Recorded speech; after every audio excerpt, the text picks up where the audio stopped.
In the early hours of January 1, 2023, while many families in Nigeria were still celebrating the new year, a terrible crime was taking place inside a quiet house in Ibara GRA, Abeokuta, Ogun State. It was around 2 a.m.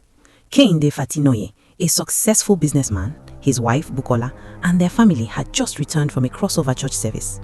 Like many Nigerians, they entered the new year with prayers, hope, and thanksgiving. They did not know that the people waiting for them inside their home had already decided their fate. This was not a random robbery. It was a planned attack, and the man who planned it was someone they trusted.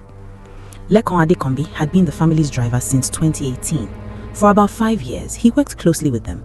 He knew their routine, their movements, their house, and their security lapses. He was treated as part of the household. But behind that familiarity, anger and resentment were building.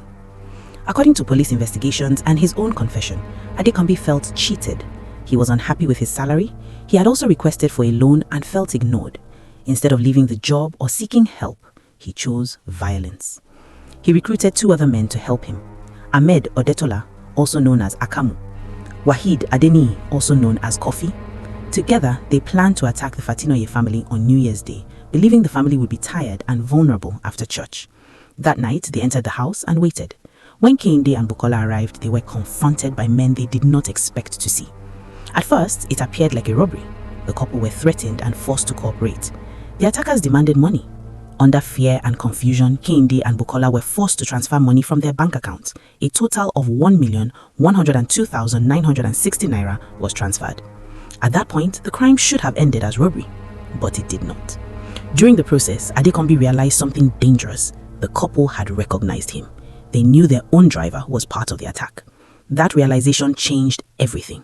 Fear of being exposed took over.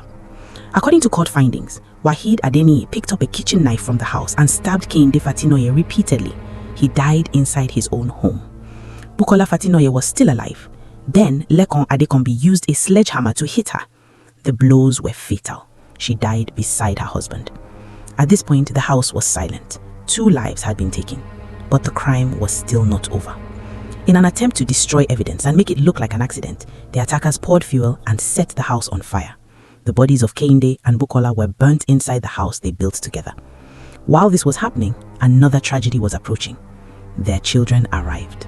Oreoluwa, their biological son, and Felix Olorunyomi, their adopted son, came to the house not knowing what had happened. Instead of finding their parents, they walked into the hands of killers. The boys were captured. They were tied up. Rather than leaving them behind, the attackers decided to remove all witnesses. The boys were taken to the Ogun River.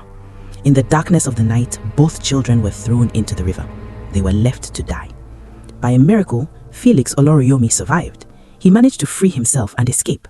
Injured and traumatized, he became the key witness that helped unravel the crime. Oreoluwa was not as lucky. He drowned in the river. By morning, an entire family had been wiped out. What made the tragedy even heavier was the family's recent pain. Just 6 months earlier, in June 2022, Kehinde and Bukola had buried their younger son, Oluwatomise. They were still grieving when they themselves were murdered. News of the incident shocked Abeokuta and the entire country. A successful businessman, his wife, their son, killed in one night by people they trusted.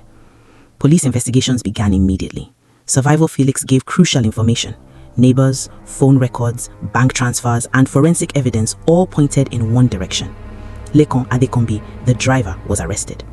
During interrogation, he confessed. He told police how he planned the crime, how he recruited Ahmed Odetola and Wahid Adeni, how money was transferred, how the killings happened, how the house was set on fire, how the children were thrown into the river. As investigations continued, more people were found to have helped him after the crime. His wife, Temitope Faderu, was accused of hiding him and helping him evade arrest. His mother, Adenike, was accused of lying to police officers during the investigation. A welder, Aziz Usman, was found with stolen property belonging to the Fatinoye family. They were all charged to court. The trial began at the Ogun State High Court sitting in Abeokuta.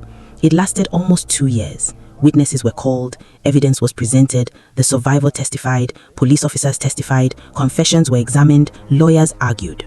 The case was emotional. Each hearing reopened wounds, the burned house, the drowned child, the betrayal by a trusted employee.